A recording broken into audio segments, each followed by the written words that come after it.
2020-21 yıllarını kapsayan bölümde dünyamızda vuku bulan Dünya Hak İhlalleri raporunu açıklamak üzere huzurlarınızdayız. Uluslararası Hak İhlalleri İzleme Merkezi 2009 yılında kurulmuş bir sivil toplum kuruluşudur. Kuruluş gayesi dünyada vuku bulan hak ihlallerinin menşei ve yönlendiricisi küresel güçlerin gerçek niyetlerini ortaya çıkartmak, ortaya koydukları usul ve yöntemlere ne kadar bağlı kaldıklarını, insan hakları algısının ya da hak ihlalleri algısının diğer ülke ve milletlere karşı nasıl bir silah olarak kullanıldığını ortaya koyacak bir ayna tutma gayesini taşımaktadır. 2009 yılında kurulan Uluslararası Hak İhlalleri İzleme Merkezi UHİM, bugüne kadar birçok çalışma ve rapora imza atmıştır. Hazırlanan raporların en önemlilerinden bir tanesi de her yıl dünyada işlenen hak ihlallerini konu alan Dünya Hak İhlalleri raporudur. Pandemi dolayısıyla 2020-21 olarak hazırladığımız Dünya Hak İhlalleri raporumuzun kamuoyuna takdim programına öncelikle hoş geldiniz. Algıların ve sanal olanın gerçeği gölgelediği dünyamızda Covid-19 salgının etkisi altında 2 yıl geçirdik. Dolayısıyla bu raporumuzun tüm başlıklarında pandeminin etkileri bariz bir şekilde görülmektedir. Raporumuzda öne çıkan başlıkları özet olarak arz etmek istiyorum. Siyaset. Bu bölümde 2020-2021 yıllarında insan haklarının en temel garantörleri olan devletlerin insan haklarını acımasızca ihlal ettiklerinin altı çizilmiştir. Amerika Birleşik Devletleri, Çin, İsrail, Avrupa ve Rusya'nın neden olduğu siyasi ihlaller incelenmiştir.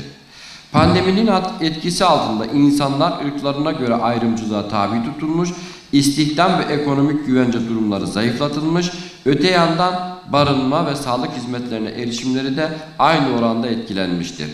2020-2021 yıllarında ABD'de polis memurları tarafından en az 2300 kişinin öldürüldüğü kayıtlara geçmiştir. Buna göre ABD'de her gün 3'ten fazla kişi polis kurşunuyla hayatını kaybetmiştir. Virüs nedeniyle 500 binden fazla Amerikalı hayatını kaybetmiş, 10 milyonlarca insan sağlık sigortası kapsamından mahrum kalmıştır. Her 6 yetişkin Amerikalıdan biri ve her 4 çocuktan biri açlık riski altındadır. 2020-2021 yıllarında Amerika Birleşik Devletleri, Dünya Sağlık Örgütü, Birleşmiş Milletler İnsan Hakları Komisyonu, UNESCO üyeliği ve Paris İklim Anlaşması'ndan çekilmiştir. Çin hükümeti, Müslüman Uygur Türklerine karşı soykırım, hapis, zorla kısırlaştırma ve işkence gibi insanlığa karşı suçlar işlemiştir. Çin hükümetinin Uygur Müslümanlarına uyguladığı baskı yeni bir gündem olmasa da son yıllarda benzeri görülmemiş seviyelere ulaşmıştır.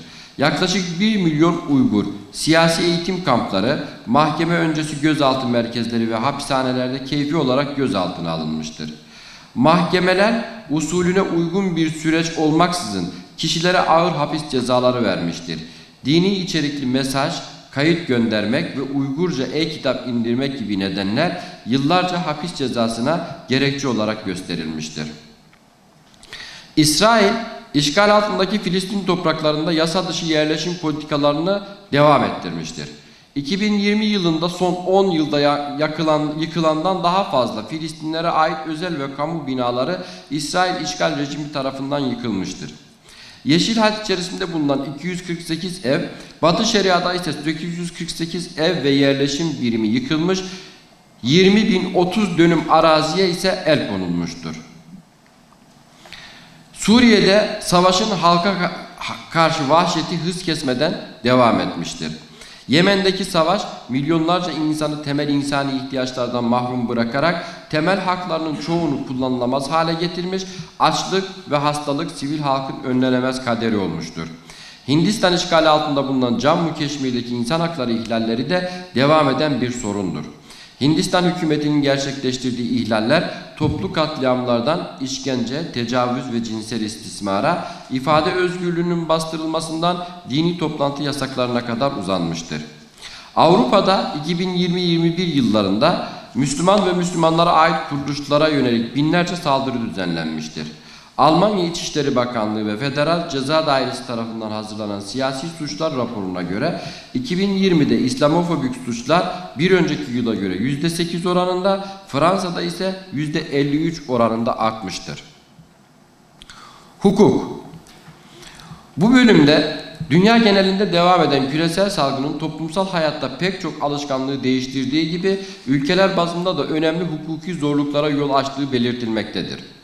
ABD, Çin, Rusya, Orta Doğu ve Avrupa bölgelerinde yaşanan ihlallere odaklanılmıştır. Dünya genelini esir alan küresel salgın, toplumsal yaşamı düzenleyen kurum ve kuruluşları yeni modellere yönlendirdiği gibi toplumsal yaşamın sürdürülebilir olmasını sağlayan kuralları da yeniden düşünme imkanı sunmuştur. Toplumsal yaşam kuralları denildiğinde akla gelen örf, adet, din, ahlak, hukuk kurallarının neredeyse hepsinde salgın döneminde yeni bir takım normlar oluşmuştur.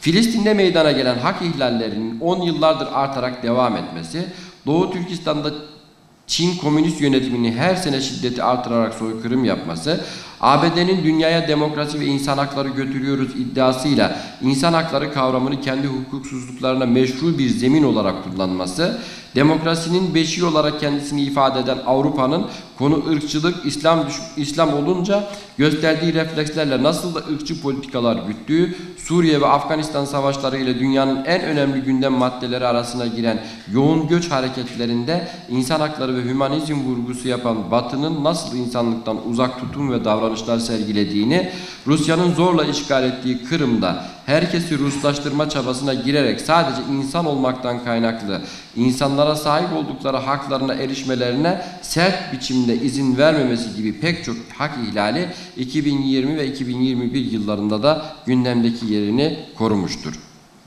Çevre. Dünya kentleşip sanayileştikçe ve iklim değişikliğinin etkileri arttıkça çevresel krizler dünya genelinde insanların yaşamlarını, sağlıklarını ve geçim kaynaklarını giderek daha fazla etkilemektedir. 2020-21 tarihi itibariyle tüm dünyada enerji ile ilgili karbondioksit ve metanın %35'ine sadece 20 şirket neden olmaktadır. En büyük 20 küresel şirket dünyadaki toplam plastik atığın yarısını oluşturmakta. Avustralya, ABD, Güney Kore, İngiltere ve Çin bu hususta başı çeken ülkeler olarak öne çıkmaktadır. 2021 yılı itibariyle ortalama olarak memeliler, balıklar, kuşlar ve sürüngen popülasyonları %68, küresel tatlı su türleri ise %84 azalarak biyoçeşitlilik tarihinin en fazla tahrip edildiği zaman olarak kayda geçmiştir. Eğitim. Eğitim bölümü hak ve eğitim kavramlarıyla bunlara ilişkin tanımlamaların kapsamına değinerek başlamaktadır. Bu teorik arka plandan sonra 2020 ve 21 yıllarında eğitimde yaşanan sorunlar ele alınmıştır. Pandemi döneminde eğitim alanında ciddi hak ihlalleri yaşanmıştır. Genç nesiller için pandemi sırasındaki eğitim kaybı ağır bir yük olmuş ve sonuçları önümüzdeki yıllarda daha belirgin olarak ortaya çıkacaktır. Cammu ve Keşmir'de devam eden çatışmalar ve bölgedeki Hindistan'ın aşırı sert tutumu birçok temel insan hakkını ihlal ettiği gibi eğitim hakkını da ihlal etmiştir. Rusya kendi ülke sınırları içerisinde eğitim hakkının ihlaline yönelik eylem ve işlemlerde bulunabildiği gibi askeri güç bulundurduğu bölgelerde de bunu uygulayabilmekte ve eğitimi Ruslaştırma politikasının bir parametresi olarak kullanmaktadır. Amerika Birleşik Devletleri'nin tarihsel süreç ile ortaya çıkan ve halen devam eden özellikle ırksal ve sosyoekonomik eşitsizliklere dayalı olarak ülke içindeki eğitim hakkı ihlalleri artarak devam etmiştir. Siyah ve kahverengi ten rengine sahip öğrencilerle Latin ve işçi sınıfı öğrencileri özel ve yetersiz finanse edilen okullara gitmek zorunda bırakılmıştır. İsrail'in engelleyici ve saldırgan politikaları dolayısıyla Filistin'de örgün bir eğitimden bahsetme ihtimali söz konusu değildir. Sahra Altı Afrikası, Filistin ve Afganistan gibi bölgelerde teknik yetersizliklerden dolayı pandeminin örgün eğitimdeki etkisi yıkıcı olmuştur. Medya. Raporun bu bölümünde medya ihlali kavramı medyaya yönelik ihlalden ziyade bizatihi medyada gerçekleştirilen ihlalleri kapsamaktadır. Medya ihlalleri gittikçe yaygınlaşan ve karmaşıklaşan medya ağlarına paralel olarak fazlalaşmış ve söz konusu sorunlarla mücadele her geçen gün güçleşmiştir. Sosyal medyanın yaygın kullanım alanına güç ve meşruiyet kazandıran özgürlük söylemleri kaçınılmaz bir biçimde ayrımcılık, ırkçılık, istismar ve nefret suçlarını tetiklemiştir. Geleneksel ve sosyal medya ırkçılık söylemlerinin yükseldiği ve sıradanlaştığı zemin olmayı sürdürmüştür. Özellikle siyahlara ve Müslümanlara dönük Batı toplumlarında yaşanan ayrımcılık medya alanında da tekrar edilmiş ve yeniden üretilmiştir. Ekonomi. Raporumuzun bu bölümünde pandeminin etkisi altında yaşanan ağır ekonomik sorunlar, kitlelerin makroekonomik politikaların sonucunda yaşadığı mağduriyetler, küreselleşmenin çöküşü, ekonomik yapının sürdürülebilirliği ile gelir ve servet eşitsizliğine kadar birçok farklı konu ele alınmıştır. Küresel gelir adaletsizliği tarihin en yüksek dönemine çıkmış, dünya nüfusunun en zengin %10'u küresel gelirin %52'sini alırken nüfusun en yoksul yarısı ise küresel gelirin %8,5'unu ancak kazanabilmiştir. Servet dağılımında ise en zengin %10 tüm servetin %76'sına sahiptir. Dünyanın en zengin 10 insanının günlük kazancı 3,1 milyar insanın günlük kazancına eşittir. Sağlık. 2020 ve 2021 yıllarının en büyük sorunu pandemi olmuştur. Küresel salgın ülkelerin altyapısının ve hukuk sisteminin hazır olmadığı bir ortamda meydana gelmiş ve başta sağlık olmak üzere birçok alanda küresel krize dönüşmüştür. Raporda salgın ile ilgili hak ihlalleri, mülteci sağlığı ile ilgili hak ihlalleri, savunmasız grupların sağlık haklarının ihlalleri, sanitasyon ile ilgili ihlaller ele alınmıştır. Amerika Birleşik Devletleri'nin almış olduğu mültecilere seyahat kısıtlaması getiren kararlar ile mülteciler salgın sürecinde savunmasız bırakılmış, sağlık sistemlerine erişimleri engellenmiştir. Amerika Birleşik Devletleri'nde sağlık sistemindeki örtük ön yargı ve ırkçı yaklaşımlar sebebiyle salgın süresince hasta olma oranlarında ve aşılanma oranlarında ırka dayalı eşitsizlikler ortaya çıkmıştır. Örneğin beyazların en az bir doz aşı vurulma oranı %61,7 iken siyahilerde bu rakam %15'leri bile bulmamaktadır. Aynı zamanda ABD'de yaşayan siyahların Covid-19'dan ölme oranları beyazlardan 3,5 kat daha fazladır. Amerika Birleşik Devletleri'nin birçok şehrinde temiz suya ve sanitasyona erişimin kısıtlı olduğu, var olanın da adaletsiz dağıtıldığı ortaya konulmuştur. Kızılderili hanelerin beyazlara göre 19 kat daha yetersiz tesisata sahip olduğu tespit edilmiştir. 7 başlık altında hazırlamış olduğumuz 2020-2021 Dünya Hak İhlalleri raporumuzun kısa bir özetini sunduğumuz bu basın açıklamamız ile raporumuzu sizlerin ve kamuoyunun istifadesine arz ediyoruz. İnsanlığın yeniden kendi değerlerinin farkına vararak barış ve huzur içerisinde bir dünyada yaşaması dileğiyle katılımınız için tekrar hepinize şükranlarımızı arz ediyoruz. Basın açıklamamızın içeriğini sizlere arz ettim. Bu içerik aslında raporumuzun da kısmi bir özetini oluşturuyor.